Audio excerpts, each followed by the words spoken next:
आपने मुझे अभी तक सब्सक्राइब नहीं किया है तो सब्सक्राइब कर लीजिए, बेल आइकन घंटी को भी दबा दीजिए ताकि आपको नए से नए वीडियो देखने को मिल सकें। आज मैं आपको बड़ी प्यारी कहानी सुना रही हूँ। आशी, आपको भूत प्रेतों की कहानी अच्छी लगती है क्या? हाँ, मुझे बहुत अच्छी लगती है। अच्छा, आज मैं आपको भूत मौसी की कहानी सुना रही हूँ। मध्य प्रदेश में एक गांव है, छोटा सा गांव, उसका नाम है जेवरा।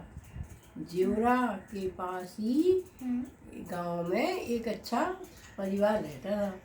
उनकी मौसी भी उनके संग ही रहती थी और माँ भी रहती थी, पापा भी थे, बच्चे भी थे, सब लोग थे। तो मौसी की एक दिन अचानक मौत हो गई तो सारे बच्चे बड़े दुखी हुए और मौसी को भी बड़ा दुख हुआ। मौसी अपने परिवार से बहुत प्यार करती थी, इसलिए वो तर नहीं पाई, अपने परिवार के मोह में ही बंधी रही और उनको अपने दीदी जीजाजी और बच्चों की याद आती रही। तो वह पास के ही एक इमली के पेड़ में चुड़ैल बनकर रहने लगी और अपने बच्चों को वहीं से देख लेती थी। सारे गांव में हल्ला हो चुका था कि इस इमली के पेड़ में चुड़ैल रहती है, तो हम लोग कोई वहाँ नहीं जाएंगे। एक दिन क्या हुआ कि मौसी की लड़के की जो लड़की थी, छोटी थी, वह बहुत चंचल थी और उसने देखा कि इमली के पेड़ में बड़ी अच्छी पकी पकी इमलियाँ लगी हैं। तो उसने अपनी सब सहेलियों से कहा कि चलो हम इमली तोड़ने जाएंगे। तो सहेलियों ने कहा नहीं नहीं, हम नहीं जाएंगे। कोई ने कहा हम नहीं जाएंगे। कुछ सहेलियों ने कहा चलो हम चलते हैं और जल्दी ही इमली तोड़कर दौड़ के आ जाएंगे वापस।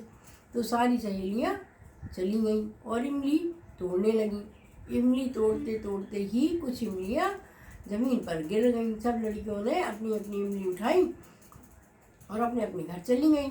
वो भी इमली लेके और अपने घर आ गई। तो मौसी उसी के संग संग अपने घर आ गई और अपने घर में आकर रहने लगी। और वो जो है बच्चों को प्यार करती थी। कभी कभी बच्चों को लगता था कि कोई उनके सिरहाने बैठा है, कभी किसी बच्चे को लगता था कि कोई उनसे हंस हंस के बातें कर रहा है। तो उनके जो माने बहू और लड़का थे वो भी डरने लगे। एक दिन क्या हुआ कि मौसी को प्यास लगी तो मौसी ने कहा क्या किया जाए। तभी उनके जीजाजी पानी पीने के लिए उठे तो उनको आवाज़ आई पानी पिलाओ पानी पिलाओ पानी पिलाओ। तो उनके जीजाजी ने उनको अच्छा पानी पिलाने लगे।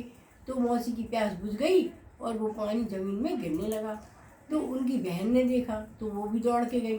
तो कहने लगी अपने पति से ये क्या कर रहे हो और पानी ज़मीन में क्यों गिरा रहे हो। तो उनके पति ने कहा पता नहीं, मुझे ऐसा लगा कि जैसे मुझे सुमन ने आवाज़ दी होगी पानी पिलाओ पानी पिलाओ पानी पिलाओ, तो मैं पानी पिलाने लगा और मुझे ऐसा लगा जैसे कोई पी भी रहा हो, पर मुझे ये नहीं पता चला कि वो पानी कब नीचे गिरने लगा।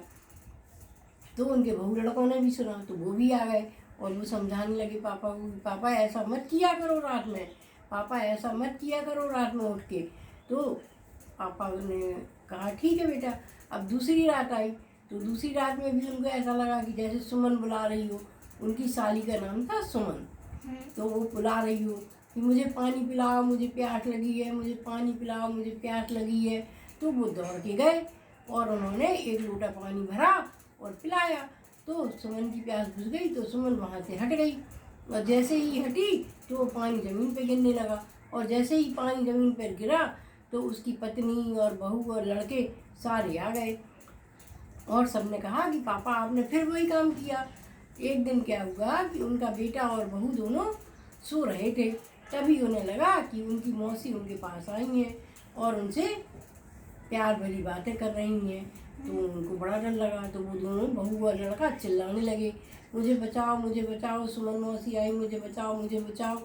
तो सब लोग गए और सबने देखा तो वो जो इमली रखी थी तो सबने कहा कि इस इमली में तो नहीं है भूत। तो सबने इमली उठाकर बाहर फेंक दी, लेकिन उससे कुछ नहीं हुआ। मौसी तो रोज़ रात में आती और बच्चों को प्यार करती।